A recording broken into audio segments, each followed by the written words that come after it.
Hi everyone, Wes Randecker here to read If I Ran the Zoo.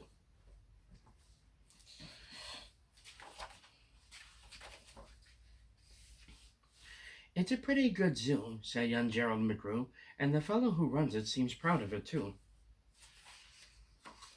But if I ran the zoo, said young Gerald McGrew, I'd make a few changes. That's just what I'd do. The lions and tigers and that kind of stuff they have up here now are not quite good enough. You say things like these in just any old zoo. They're awfully old fashioned. I want something new.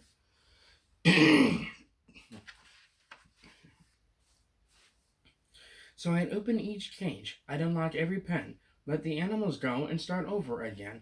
And somehow or other, I think I could find some beast of a much more unusual kind.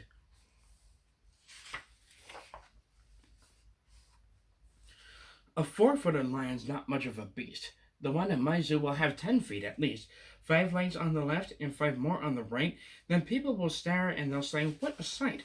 This new the zookeeper, new keeper, Gerald's quite keen. That's the gall darndest lion I ever have seen." My new zoo, McGrew Zoo, will make people talk. My new zoo, McGrew Zoo, will make people gawk at the strangest odd creatures that ever did walk. I'll get for my zoo a new sort of a hen who roosts in the another hen's topknot, and then another one roosts in the topknot of his, and another in his, and another in his, so forth and upward and onward. Gee whiz!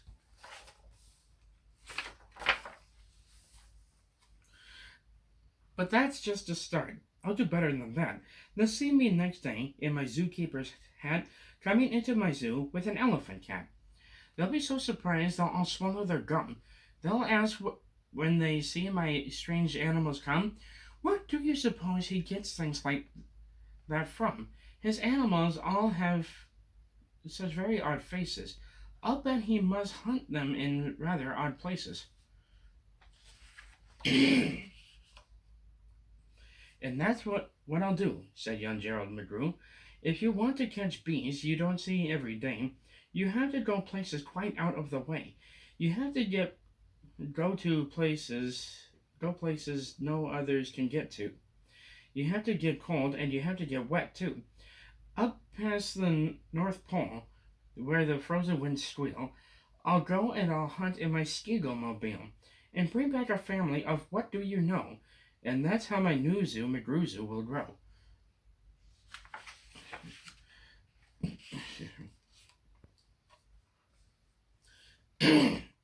"I'll hunt in the mountains of Zamba Matant with helpers who all wear their eyes at a slant, and capture a fine fluffy bird called the bustard, who only eats custard with sauce made of mustard, and also a very fine beast called the flustered, who only eats mustard with sauce made of custard."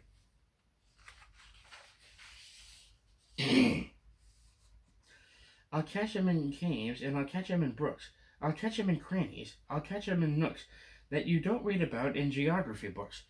I'll catch 'em in countries that no one can spell, like the country of Mata Farpada Fatal. In a country like that, if a hunter is clever, he'll hunt up some beast that you never saw ever.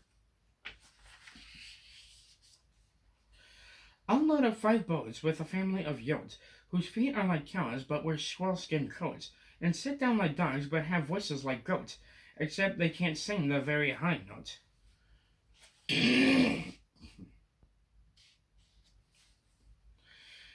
"And then I'll go down to the wilds of Nantucket and capture a family of lunks in a bucket. Then people will say, 'Now I like that boy heaps. His new zoo, McGrew Zoo, is growing by leaps. He captures them wild and he captures them meek. He captures them slim and he captures them sleek. What do you suppose he will capture next week?' I'll capture one tiny, I'll capture one cute. I'll capture a deer that no hunter would shoot. A deer that's so nice he could sleep in your bed, if it weren't for those horns that he has on his head. And speaking of horns that are just a bit queer, I'll bring back a very odd family of deer. A mother, a father, 2 sisters, a brother, whose horns are connected from one to the other, whose horns are so mixed they can't tell them apart. Can't tell where they end and can't tell where they start. Each deer is mighty puzzled. He's never yet found if his horns are hers or the other way around. I'll capture them fat and I'll capture them scrawny. I'll capture a scraggle-foot mulligatawny, a high-stepping animal fast as the wind, from the blistering sands of the desert of Zend. This beast is the beast that the brave chieftains ride when they want to go fast and find some place to hide. A mulligatawny is fine for my zoo, and so is the chieftain. I'll bring one back too.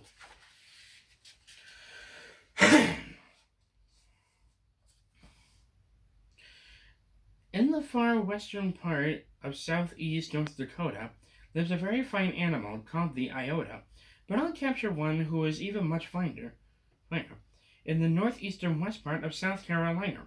When people see him, they will say, "Now by thunder, this new zoo McGrew Zoo is really a wonder."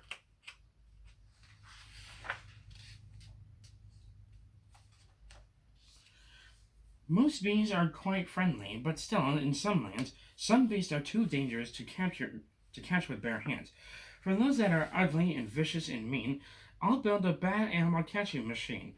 It's rather expensive to build such a kit, but with it, a hunter can never get bit.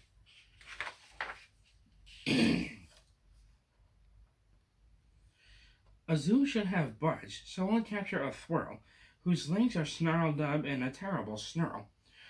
And then I'll go out and I'll capture some chugs, some keen shooter, mean shooter, bean shooter bugs.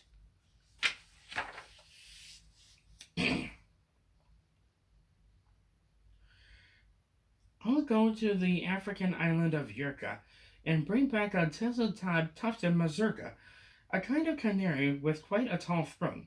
His neck is so long, if he swallows an oat for breakfast the first day of April, they say, it has to go down such a very long way that it gets to its stomach the 15th of May.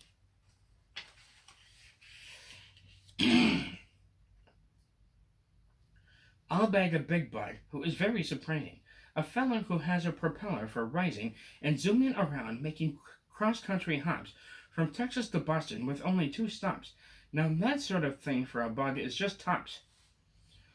And when I've caught him, then the next thing you know, I'll go and I'll capture a wild tic-tac-toe with X's that win and zeros that lose.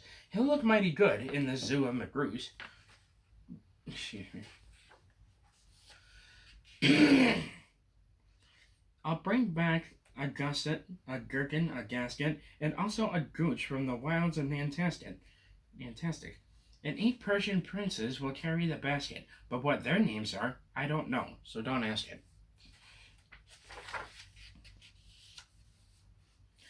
In a cave in Khartoum lives a beast called the Gnat that no other hunters have been able to catch. He's hidden for years in his cave with a pout, and no one's been able to make him come out. But I'll coax him out with a wonderful meal that's cooked by my cooks in my cooker-mobile. They'll fix up a dish that is just to his taste. 3 chicken croquettes made of library paste, then sprinkled with peanut shucks pickled and spiced, then baked at 600 degrees and then iced. It's mighty hard cooking to cook up such feasts, but that's how the new zoo McGrew Zoo gets beasts.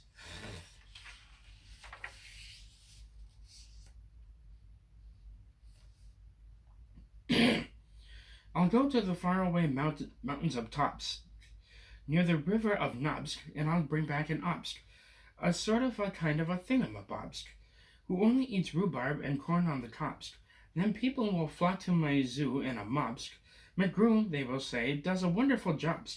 He hunts with such vim and he hunts with such vigor. His new zoo, McGrew Zoo, gets bigger and bigger. And speaking of birds, there's the Russian Paluski, whose headski is redski and belly is blueski. I'll get one of them for my zoo scheme, McGrewski.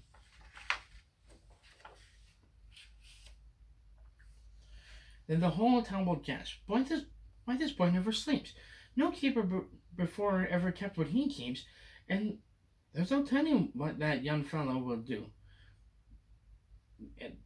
And then just to show them, I'll sail to Katru and bring back an Itkutch, a Preep, and a Prue, a Nurgle, a nerd, and a seersucker too.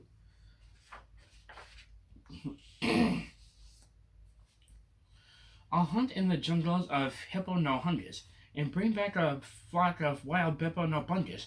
The Biponobungus from Hipponohungus are better than those down in Diponodungus and smarter than those out in Nippononungus, and that's why I'll catch them in Hipponohungus instead of those others in Nungus and Dungus. And people will say when they see these bibs bounding, this zookeeper, new keeper, simply astounding. He travels so far that you think he would stop. He would drop. When do you suppose this young fellow will stop? Stop?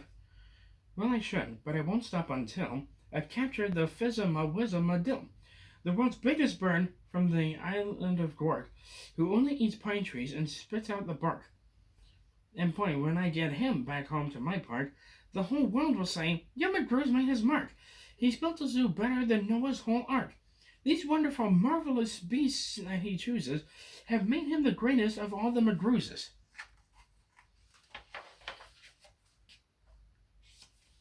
Wow, they'll all cheer. What this zoo must be worth. It's the gone darndest zoo on the face of the earth. Yes, that's what I'd do, said young Gerald McGrew. I'd make a few changes if I ran the zoo. Hope you enjoy. Take care of yourselves and each other. Bye.